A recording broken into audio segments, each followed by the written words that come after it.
ఎక్కడో వాసనొస్తున్నట్టుంది. హ్మ్. రేయ్! అమ్మాయి చూడురా. రేయ్! అబ్బా! నీ అమ్మ చెంపలే ఏముందిరా? పంప. ఏ మాటకి ఆ మాట. పింక్ నాకు సెట్ రా. నీ ఫేస్‌కి పింక్ సెట్ కాదురా. నీది బ్లాక్, పింక్ నాది. రేయ్! పింక్ అరే మీ మొఖాలు ఎప్పుడన్నా అద్దంలో చూసుకున్నారా? మీరు పింక్ చూసుకున్నారా? పింక్ నాకు సెట్ అయితది. బ్లాక్ మీకు సెట్ నీ అయితది. ఫేస్ ఎప్పుడన్నా అద్దంలో చూసుకున్నావారా? రేయ్! పింక్ నాదిరా. అసలు మీరు చూసుకున్నారా? పింక్ నాది. పింక్ నాకు సెట్ అయితది. పింక్ నాదిరా.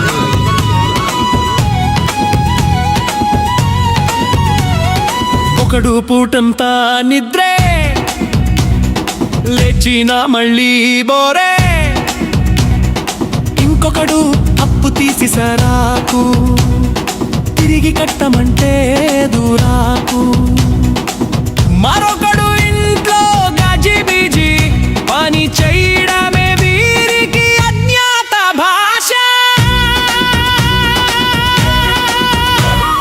పనికిరాని ఎదవల బృందం మూగోడుడొకడు, తాగోడు ఇంకొకడు, మూడో వాడికి అసలు లెక్కే ఉండదు.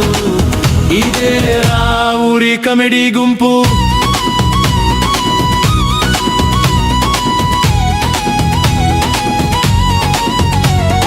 సినిమా టిక్కెట్లు అప్పులే, స్టైలు మాత్రం ఫుల్ గానే,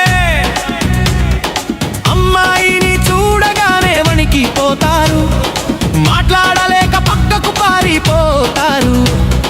జాబ్ కోసం వెళ్ళారు ఇంటర్వ్యూకు, సైన్ చెయ్యమంటే ఖాళీ బుర్ర కూలిపోయింది.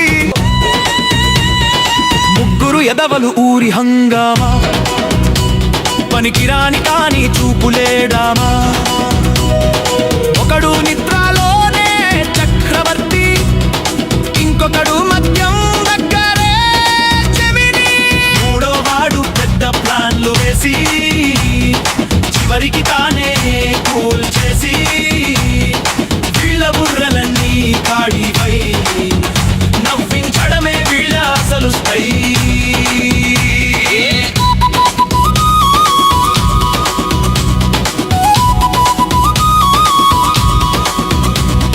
కెరటములా ఊరంతా వేవు, వీళ్ళ కోసమే పుడతాయి జోక్సు.